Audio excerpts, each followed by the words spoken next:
Magandang araw po sa inyo mga kaibigan at mga kababayan. Isa po sa pangunahing pangangailangan ng bawat barangay officials o barangay local government ay ang mga service sa kanilang barangay.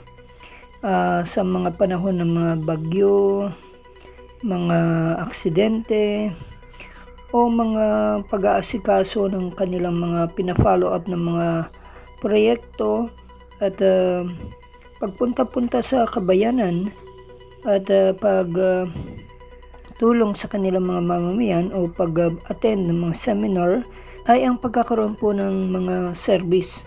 Naalala po natin noong unang panahon ay dahil tayo po ay mga 1995 pa naging reporter ng radio dito sa ating lalawigan sa Aurora Province, ay ang mga barangay officials ay kanya-kanyang service na mga sasakyan. Nandyan ang motorsiklo, nandyan ang bisikleta na nga, yung iba sa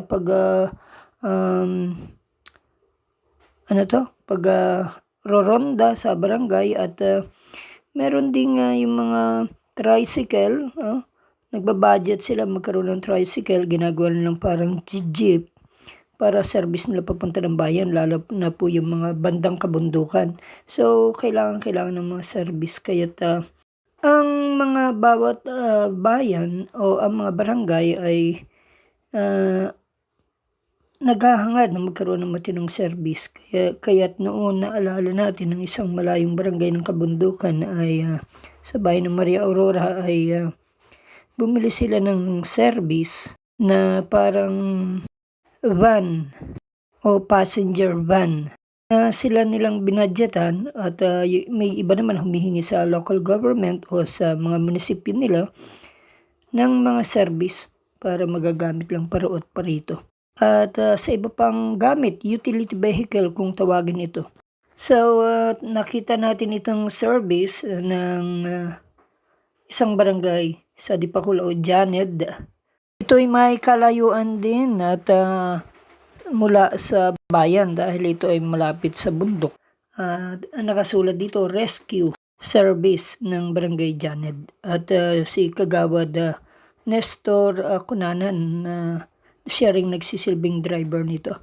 So alamin natin kung ano ang mga naidudulot pa nito. Ang pagkakaroon ng service ng barangay. Konsyal, Nestor Cunanan. Okay.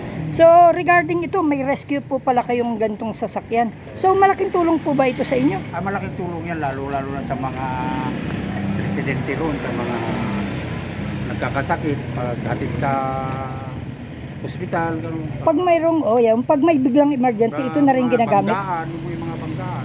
Ito na rin ginagamit. Ilang taon na po ito sa inyo? Tatatlo na.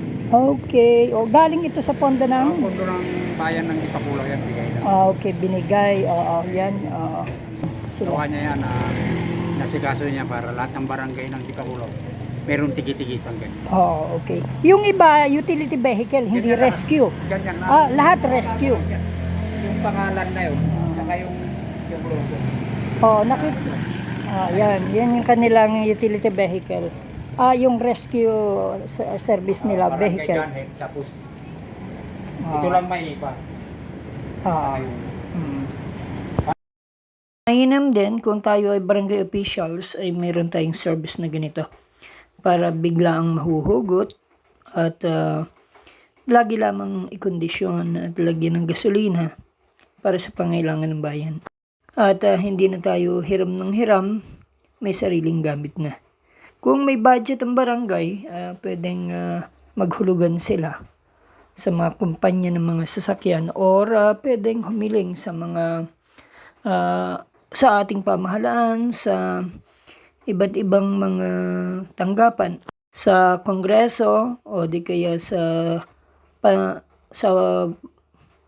provincial government o sa kanilang local government, sa mga munisipyo o city hall. Kung mababadgetan at may pera, o kung magagawa ng paraan kung saan sila maihingi ng kanilang local chief executive o di kaya ng barangay officials na sa iba't ibang tanggapan.